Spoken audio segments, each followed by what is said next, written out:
తాకట్లో ఉన్న బంగారాన్ని విడిపించి ఆ రోజున మార్కెట్ ధర కట్టి మిగిలిన డబ్బును మీకు అందిస్తుంది కొమ్మూరి గోల్డ్.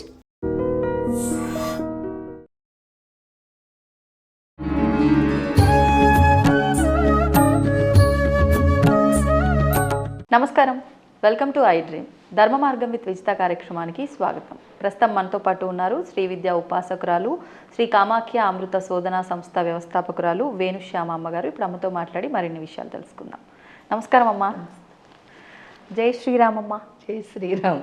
శ్రీరామనవమి రాబోతోంది. మరి ఎంత కన్నుల పండగగా వైభవంగా వాడవాడల్లో, వీధి వీధుల్లో, క్షేత్రాల దగ్గర కానివ్వండి, చిన్న చిన్న ఆలయాల దగ్గర నుంచి ప్రతి ఒక్క దగ్గర కూడా చాలా అట్టహాసంగా జరుపుకుంటూ ఉంటాం, ఆనందంగా చేసుకుంటూ ఉంటాం.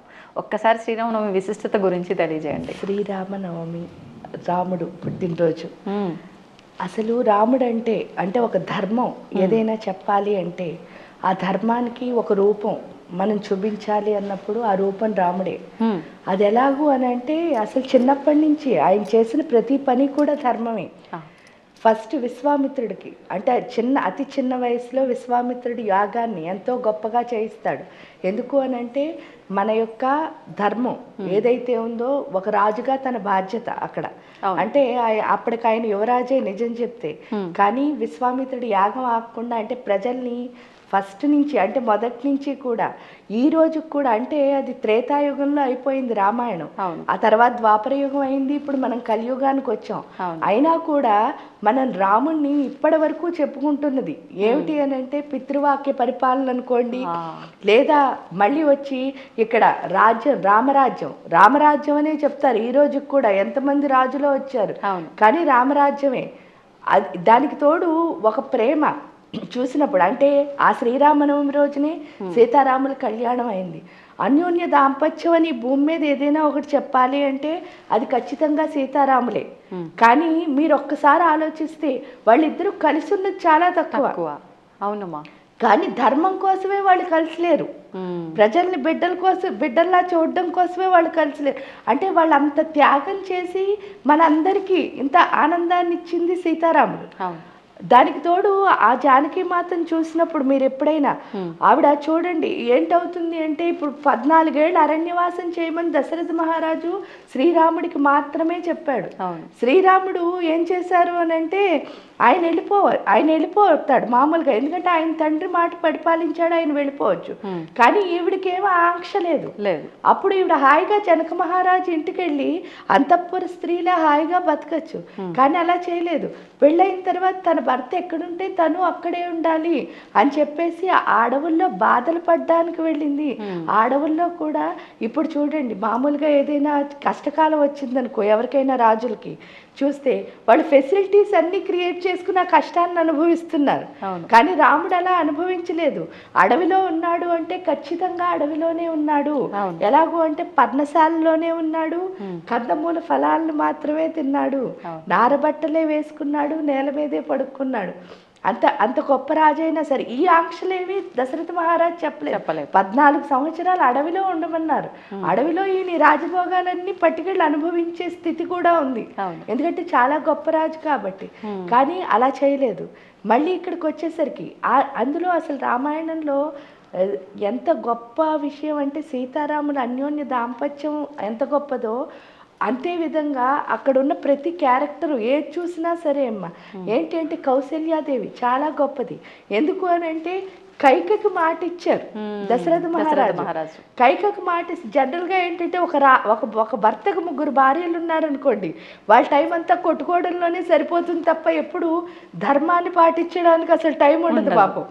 అలాంటిది దశరథ మహారాజు ఈ మాట ఇచ్చినప్పుడు ఎవరికి ఇచ్చారు అని అంటే కైకకిస్తే కైక అడిగిన వరానికి ఆవిడ ఏం అప్పుడు చెప్పలేదు, కొడుకుని పంపారు. ఆవిడ పంపితే అక్కడ తల్లి త్యాగం, ఎందుకంటే ఏ తల్లి అలా తన కొడుకు అడవికి వెళ్తే ఒప్పుకోలేదు. కానీ తండ్రికి ఇచ్చిన మాట కోసం ఆవిడ ఒప్పుకుంది. అంటే శ్రీరామనవమి ఎంత గొప్పది అంటే అసలు అంత గొప్పది అనమాట. ఆ శ్రీరాముడు పుట్టినరోజుని మనం పండగ కింద కాదు, అసలు మన నేషనల్ డే కింద జరుపుకోవాలి. ఎందుకు అని అంటే ఆ రోజు అంత గొప్పది అని చెప్పడానికి ఆవిడ పంపించేశారు. అక్కడ పంపించేసిన తర్వాత సుమిత్రాదేవి ఎంత గొప్పది అంటే తన కొడుకుని అన్నా వదినకి ఏమైనా కష్టం వస్తుందేమో చూడరా అని చెప్పి సేవకుడి కింద పంపించింది. అవునమ్మా. పంపిస్తే నువ్వు సేవ చెయ్యాలి అంటే ఎప్పుడూ లేచే ఉండాలి అని చెప్పి ఆయన భార్య ఊర్మిళాదేవి, కాబట్టి నువ్వు లేచి ఉండాలంటే నేను ఇక్కడ నీ బదులు నిద్రపోతాను. యోగంలో ఆవిడ నిద్రపోతుంటే ఈడికి లేచి ఉండే శక్తిని ప్రసాదించింది ఆ తల్లి. అంటే అందరూ చూడండి, భరతుడు ఏంటంటే శ్రీరాముడు అడవిలో ఉండి అడవిని అనుభవించాడు, కానీ అయోధ్యలో ఉండి అడవిని అనుభవించింది భరతుడు. ఎందుకంటే తనకి రాజ్యం ఉంది, రాజు ఆయన, అంటే ఆయన అప్పటికే రాజ్యం చేసేసారు, పట్టాభిషేకం అయిపోయింది. కానీ అన్నగారి యొక్క చెప్పుల్ని అక్కడ పెట్టి ఆయన పరిపాలిస్తూ ఉంటే ఈయన పళ్ళు తింటూ నేల మీద పడుకున్నాడు. ఇంకా అందులో ఏంటి అని అంటే అన్నీ ఇంకా ప్రేమకి చిహ్నం వాళ్ళిద్దరూ సీతారాములని చెప్పడానికి. ఉదాహరణ ఏమిటి అంటే ఆ చిహ్నం ఏమిటిట అంటే ప్రేమకి రామసేతువే. మీరు చూస్తే ఎందుకు అనంటే తన భార్యని వెతుక్కుంటూ ఆయన కట్టుకున్నది. ఎందుకంటే ప్రపంచంలో గొప్ప వింత అంటే 7 వండర్స్ కాదు, గొప్ప వింత ఏదైనా ఉంది అంటే ఒకే ఒక వండర్, అదేంటి అంటే రామసేతువే. ఎందుకు రామసేతు అంటే తన భార్యను వెతుక్కుంటూ వెళ్ళాడు ఆ అడవి, ఆ సముద్రం మీద ఆనకట్ట వేసి. అసలు సముద్రం మీద ఆనకట్ట ఎవరైనా వేయగలరా? రాముడు కాబట్టే వేశాడు, అంత ప్రేమ ఉంది కాబట్టే వేశాడు. అవును, ప్రజల కోసం అని చెప్పేసి తన భార్య అంటే తనకి ఎంత నమ్మకం లేకపోతే సేతువు వేసుకుని అవతలికి వెళ్తాడు, ఎంత ప్రేమ లేకపోతే అవతలికి వెళ్తాడు. వెళ్ళిన తర్వాత కూడా ప్రజలు వేరే చోటున్నావు అందుకని నీకు ఎవరైనా కల్మషం అంటిస్తారేమో అని అన్నప్పుడు ఆవిడ వెంటనే ఏం ఆలోచించకుండా నిప్పుల్లో నుంచుంటుంది సీతాదేవి.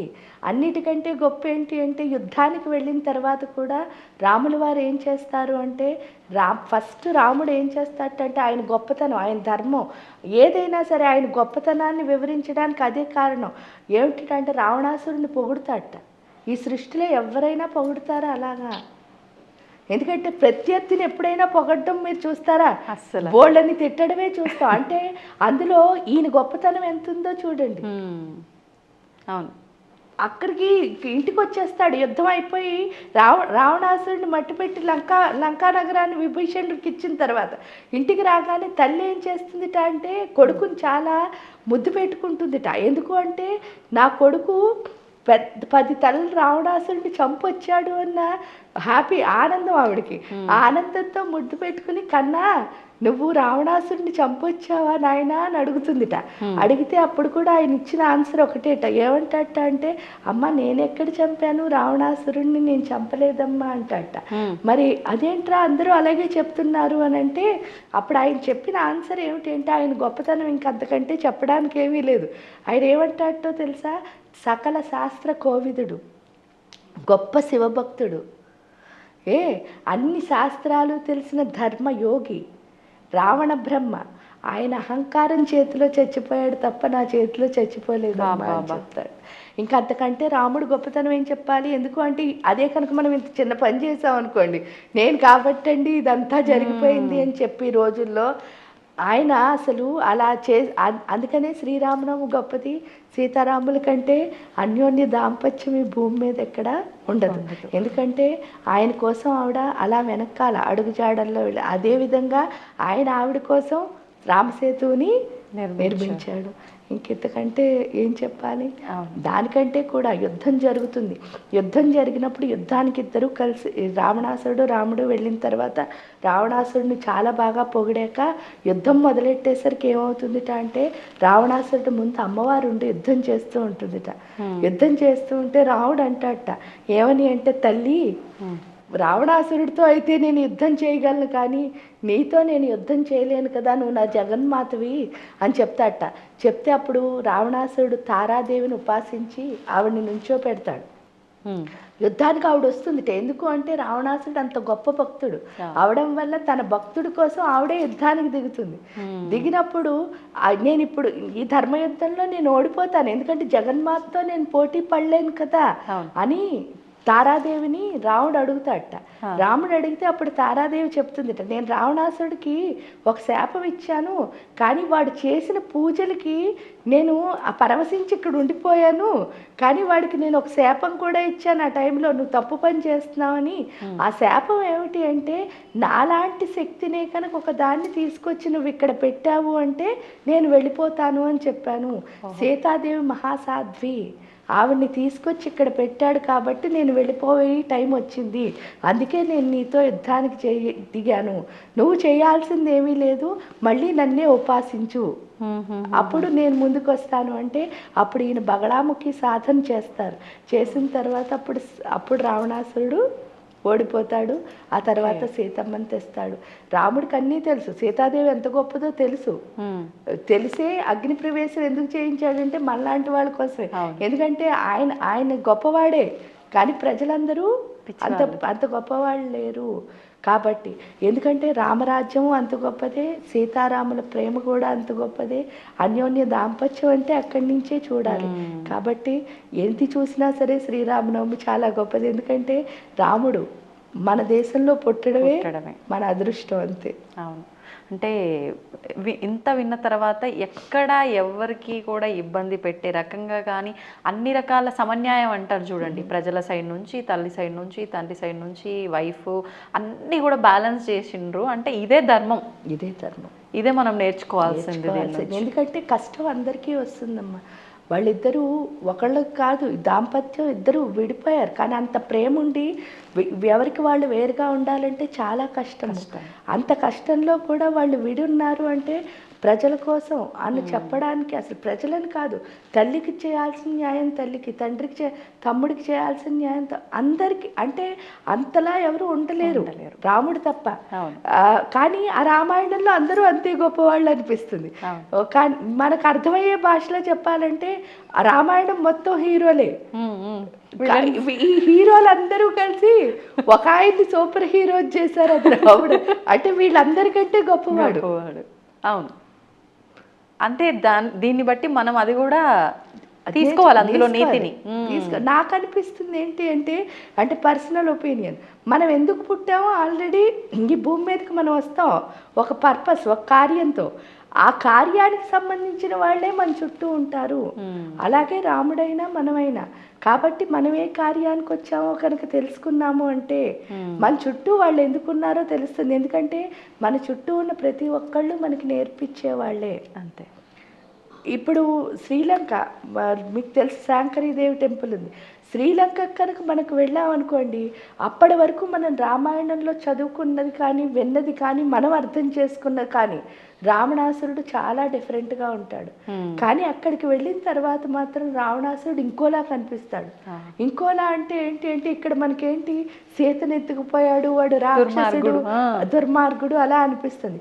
అక్కడికి వెళ్ళిన తర్వాత ఒక్కటే, రావణాసురుడు భక్తి తప్ప ఇంకేం మనకు కనిపించదు. ఓకే, ఆయన శివుడి పైన ఎంత భక్తి, అమ్మవారి పైన ఎంత భక్తి, అదొక్కటే. మనం అంటే ఒక చిన్న రాయిలో చూసినా అదే కనిపిస్తుంది, పెద్ద కొండలో చూసినా అదే కనిపిస్తుంది, శివాలయంలోనూ అదే కనిపిస్తుంది. అంటే రావణాసురుడు భక్తి తప్ప లంకలో ఇంకేం కనిపించదు మనకి. అంటే అప్పుడు రావణాసురుడు కూడా అంతే గొప్ప. అంటే ఏంటి అంటే ఆయన ఆ తప్పు చేయాల్సి వచ్చింది. అది ఎందుకు చేశాడు అంటే అది అంటే మన సాధనలో ఏదో అక్కడ చిన్న లోపం, అంతే తప్ప రావణాసురుడు కూడా ఆ రామాయణంలో చాలా గొప్పవాడే.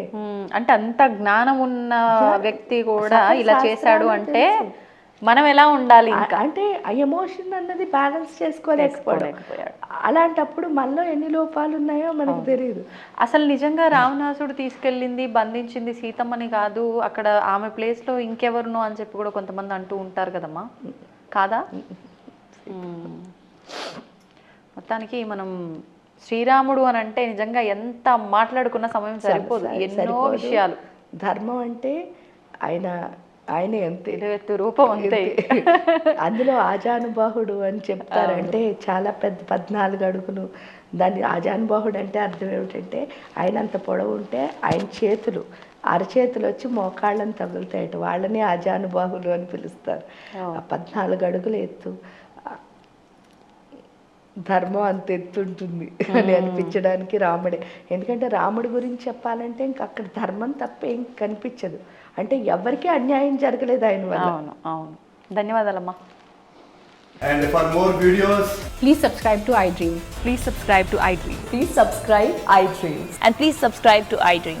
For more videos, subscribe to iDream.